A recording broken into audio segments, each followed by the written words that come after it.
Hey everyone, welcome to Breathe and Unpack. I'm Maya, and this is our space to slow down, breathe, and talk honestly about the things life throws at us. Here, nothing is off limits. Relationships, family, work, stress, and personal struggles.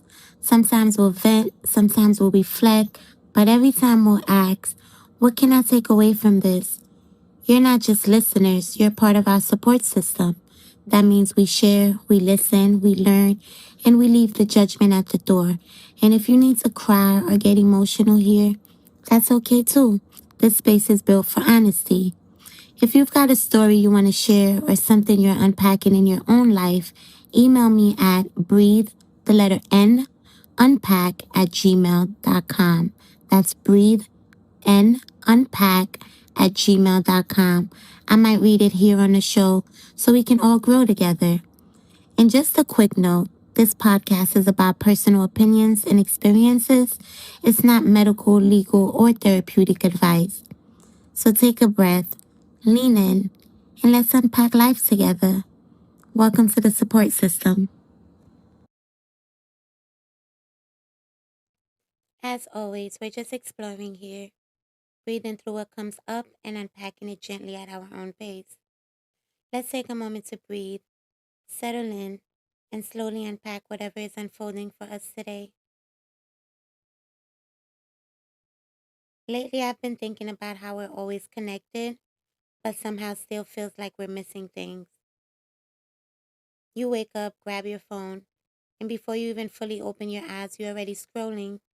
One app turns into another: news, group chats, meme, celebrity drama, someone's engagement, someone's breakup, something political, something funny, something random. And it's not even like you plan to be on your phone that long. You just opened it for a second, but then you look up, 30 minutes pass, sometimes an hour. That feeling when you finally stop and realize how much time went by is wild. You're like, wait, what did I even just look at? And the crazy part is, a lot of it is entertaining. It's funny, dramatic, interesting, shocking. It keeps your attention, so it's not always about feeling drained after. Sometimes it really just feels like harmless entertainment in the moment, but at the same time, it still pulls you in. Now, there are so many apps competing for attention: short videos, long videos, live streams, threads, trending topics. Something is always going on somewhere. And when you log on, it can feel like you walked into the middle of a conversation that never stopped. That's where that quiet pressure comes in. Not loud pressure, just that little feeling like you should keep up, like you might miss something if you don't check. Maybe it's entertainment news. Maybe it's updates from friends. Maybe it's what everyone is talking about that day: a new show, a new trend, a new app, a new topic. It can make it feel like the world is moving fast and you just have to stay plugged in. If not, you fall behind. And sometimes you don't even notice how it affects your mood.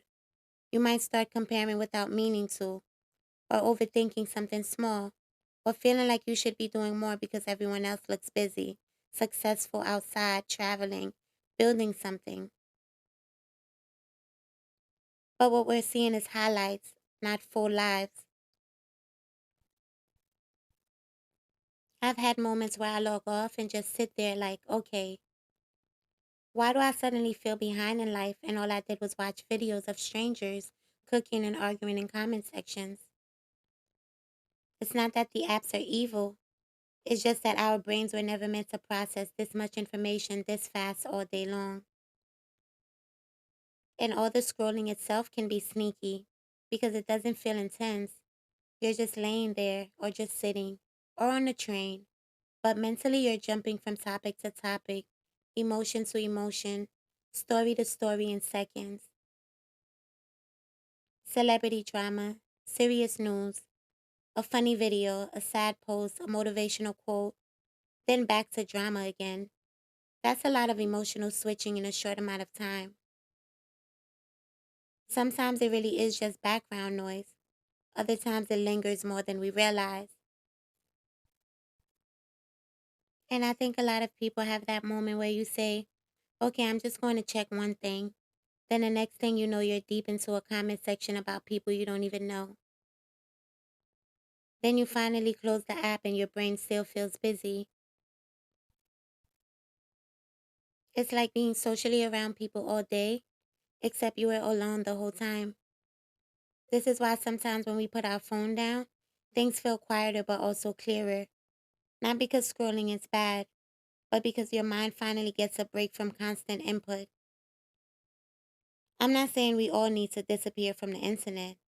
That's not realistic. It's part of how we relax, stay informed, and connect. But I do think it helps to notice how we feel before, during, and after we scroll. Are we bored, avoiding something, just passing time, or actually enjoying it? Because sometimes we are really enjoying it. Sometimes scrolling is funny, entertaining, or just a way to unwind after a long day. You're laughing at videos, seeing updates from people you care about, catching new music, new trends, random stuff you didn't even know about, things that you didn't even know you'd be into. So it's not about acting like being online is bad. It's definitely not about guilt. It's more about noticing when it quietly shifts. When it goes from, I'm enjoying this, to, I've been here a while and I don't even know why.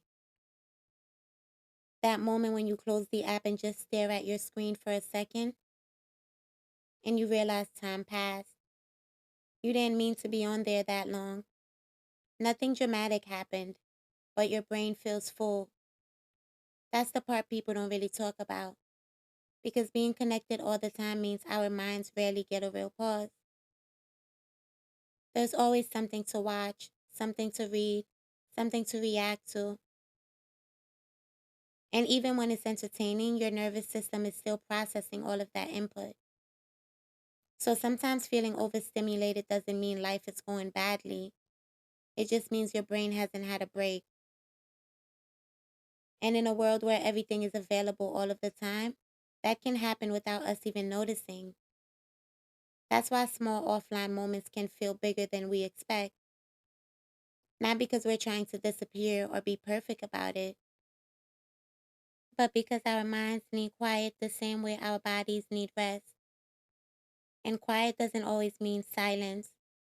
It can look like cleaning your space, doing your skincare routine, stretching, reading a few pages of a book, going for a run, listening to music without always scrolling.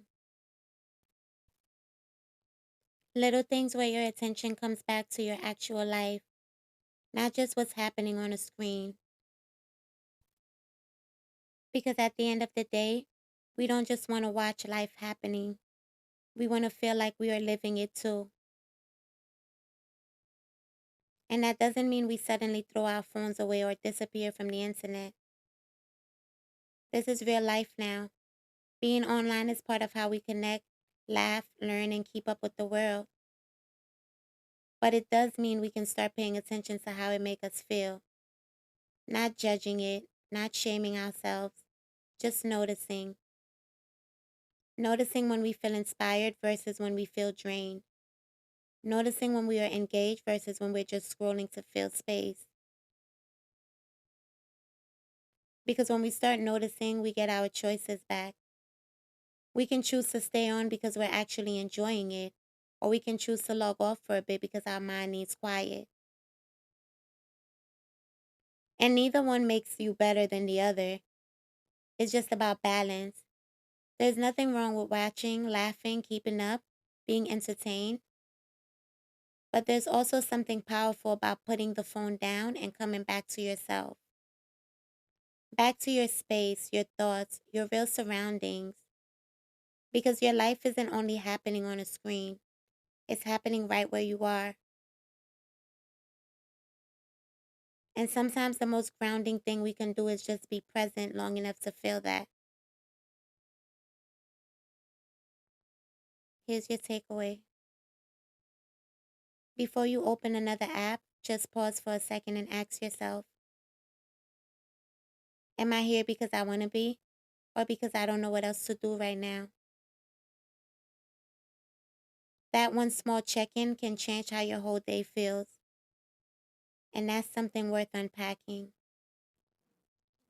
Thank you for listening to Breathe and Unpack. If today's episode sparked something in you, share it with a friend, family member, or someone you think could use the conversation. You never know, it might be exactly what they need to hear. I'd also love to hear from you. Email me at breathe, the letter N, unpack at gmail.com. Again, that's breathe, the letter N for Nancy, unpack at gmail.com. Or connect with me on Instagram at breathe, AND, unpack. Whether it's your story, your takeaway, or just a thought you want to get off your chest, this space is for all of us. And just a reminder, this podcast isn't therapy or professional advice. I'm learning and growing right alongside you. These are real conversations meant to spark reflection and support, not replace the help of a professional. We're building the support system together. One breath, one story, one moment at a time. Until next time, take a breath, lean in, and let's keep unpacking.